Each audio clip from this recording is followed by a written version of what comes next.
पाकिस्तान का स्क्वाड का जब अनाउंस हुआ ना तो मेरे जहन में एक ही चीज़ आ रहा था कि यार क्यों क्यों मतलब जो सिलेक्शन जिन खिलाड़ियों का हुआ है उनमें से 4 से 5 खिलाड़ी ऐसे हैं जिनका सिलेक्शन मुझे बड़ा अजीब लगा। हालांकि मैंने इससे पहले वीडियोस भी बनाया था जब टीम का सिलेक्शन हुआ, स्क्वाड का अनाउंस हुआ। तो खैर अब जो हो गया सो हो गया, लेकिन एक सवाल मेरे मन में अभी भी है कि आप क्यों कर रहे हैं ऐसा। बाबर आजम को आप ओपनिंग करने के लिए बोल रहे हैं और खबर ये आ रही है पाकिस्तान की मीडिया की तरफ से कि बाबर आजम को ज़बरदस्ती ओपन करने के लिए भेजा जा रहा है। किनके साथ? तो फ़खर जमान के साथ। क्यों? क्योंकि उनकी टेक्निक बड़ी अच्छी है और अगर बाबर आजम 1 से लेके 30 ओवर 35 ओवर तक अगर खेल गए तो सेंचुरी तो आएगी ही आएगी, साथ में टीम और अच्छा परफॉर्मेंस देगी। तो इसका मतलब है कि आप अपनी बल्लेबाजी का दांव सिर्फ बाबर आजम पे लगा रहे हो। मतलब अगर बाबर आजम के बल्ले से रन्स नहीं आए तब क्या करोगे आप? तब आपके पास प्लान बी क्या है? अगर बाबर ओपन जाते हैं तो आपका पूरा कॉम्बिनेशन खराब हो जाएगा, आपका पूरा कॉम्बिनेशन खराब होगा, ये मैं अभी भी बता रहा हूं।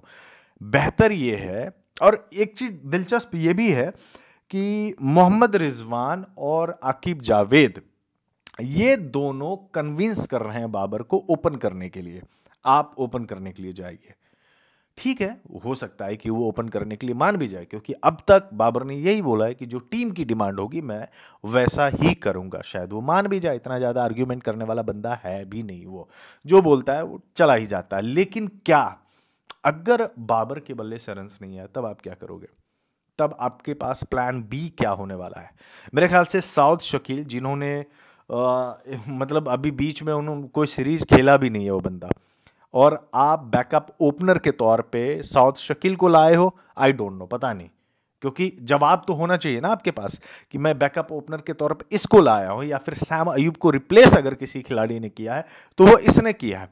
तो आइडियली तौर पे साउथ शकील और फखर जमान दोनों को ओपन करना चाहिए, बाबर नंबर 3 पे, और उसके बाद आपको ज्यादा कॉम्बिनेशन बिगाड़ने की जरूरत नहीं पड़ेगी। लेकिन अगर बाबर आजम ओपन करने के लिए जाते हैं तो आपका पूरा का पूरा कॉम्बिनेशन खराब होने वाला है इसके बाद, क्योंकि आप नंबर 3 पे फिर किसको रखोगे? कामरान गुलाम को आप रखोगे, कामरान गुलाम। तो मतलब ऐसा हो गया कि बाबर जिस जिस नंबर पे बल्लेबाजी कर रहे थे आप वहां पे कामरान गुलाम को सेट कर रहे हो। मतलब अभी टेस्ट सीरीज हुई थी, बाबर को आपने ओपनिंग भेज दिया, फिर नंबर 3 पे भेज दिया, बाबर टेस्ट में नंबर 4 पे खेल रहे थे, वहां पे कामरान गुलाम अब खेल रहा है। यानी कि बाबर ने ऐसा कुछ नहीं किया जिसकी वजह से उनके बैटिंग पोजिशन को ऊपर नीचे किया जाए, ऊपर नीचे किया जाए। आमतौर पर तो ऐसा नहीं होता है। मतलब इतना ज्यादा आप चॉपिंग एंड चेंजेस और फिर आप ये चाहोगे कि खिलाड़ी आपको परफॉर्मेंस करके दे। भाई साहब, ये T20 मैच नहीं है, दिस इज 50 ओवर वाला गेम। T20 में कोई बंदा अगर 20 बॉल 30 बॉल खेल गया ना तो आप चाहोगे कि वो, क्योंकि T20 में इतना ज्यादा आपके पास वक्त नहीं होता बिताने के लिए क्रीज पर कि आप वक्त बिताइए, क्योंकि वो बहुत फास्ट गेम चल रहा होता है। 50 ओवर का गेम जो है ना बहुत ज्यादा डिफरेंट होता है। 300 गेंद होते हैं आपको खेलने के लिए, आपकी पूरी टीम को 300 गेंद। अब उस 300 गेंदों में आपके पास पर्याप्त टाइम होता है कि आप अपने आप को किस तरीके से चलाते हैं।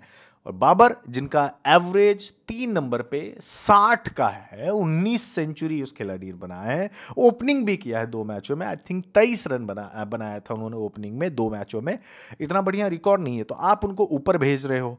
आई डोंट नो, पता नहीं क्या कॉम्बिनेशन, क्या स्कूल ऑफ थॉट्स चल रहा है इस समय पाकिस्तान के पूरे जो मैनेजमेंट एंड कप्तान एंड जो भी है, जो क्या आप करना चाह रहे हो ये समझ में नहीं आ रहा है। ये समझ में शायद एक गैम्बल नहीं होता है कि आंख बंद करके हम तीर चला देते हैं, अगर लग गई तो ठीक है, अदरवाइज कोई बात नहीं। ऐसे करके ना चैंपियंस ट्रॉफी या कोई बड़ा टूर्नामेंट जो है ना वो आमतौर पर खेला नहीं जाता है, खेला नहीं जाता है। अच्छा, ये भी आपको सोचना पड़ेगा, क्या आज आप बाबर को चैंपियंस ट्रॉफी या ट्रायंगुलर सीरीज के लिए बोल रहे हो आप ओपन करने के लिए? मान लीजिए बाबर अच्छा खेल गया, ठीक है, तो क्या मतलब अब इसके बाद फिर बाबर को आप ओपनिंग ही करवाएंगे, या सैम अयूब के आने के बाद बाबर को फिर नंबर 3 पे डालेंगे? सवाल तो ये भी है, क्या सैम अयूब के आने के बाद फिर बाबर नंबर 3 पे जाएगा या फिर सैम अयूब नंबर 3 पे खेलेंगे? क्योंकि सैम अयूब का ओपनिंग पोजीशन ही है, वो नंबर 3 का खिलाड़ी कौन है? बाबर आजम। तो मैं वही बोल रहा हूँ कि अगर एक खिलाड़ी के पोजीशन को अगर आप चेंज कर रहे हैं, जिसमें से आपका जो प्रीमियर बैट्समैन है बाबर आजम, अगर आप उनके बैटिंग पोजीशन को चेंज करते हैं तो आपका पूरा का पूरा कॉम्बिनेशन खराब होने वाला है। इससे बेहतर यह है कि साउथ शकील से ही आप ओपन करवाइए, बाबर नंबर 3 पे, नंबर 4 पे मोहम्मद रिजवान, नंबर 5 पे आप कामरान गुलाम को रखिए या तैयब ताहिर को रखिए या फिर जिसको भी आप उनके साथ आगे चल सकते हैं। लेकिन अगर बाबर का पोजीशन आपने ऊपर नीचे किया तो शायद मेरे ख्याल से पाकिस्तान की पूरी बैटिंग लाइनअप जो है वो इधर उधर हो जाएगी, फिर आपके पास जो है ना कोई ऑप्शन नहीं रहेगा। तो इसलिए प्लान बी भी आपके पास होना चाहिए कि क्या है आपका plan B. I don't know, अभी तक कप्तान या कोच साहब ने ज़्यादा कुछ कहा भी नहीं है और कुछ सुना भी नहीं है मैंने। हो सकता है ट्रायंगुलर सीरीज में देखेंगे, अगर ये एक्सपेरिमेंट काम कर जाता है तो वेल एंड गुड, अगर नहीं तो फिर नंबर 3 पे चैंपियंस ट्रॉफी में आपको बाबर के ही साथ जाना पड़ेगा, आपको फिर ओपन ढूंढना पड़ेगा। वैसे 12 फरवरी तक जो है ना पूरा का पूरा मौका है आपके पास चेंज करने का, स्क्वाड में आप बदलाव कर सकते हो, तब्दीलियां कर सकते हो, देखते हैं क्या कुछ होता है। इस वीडियो में बस इतना ही, धन्यवाद, ख्याल रखें आप लोग।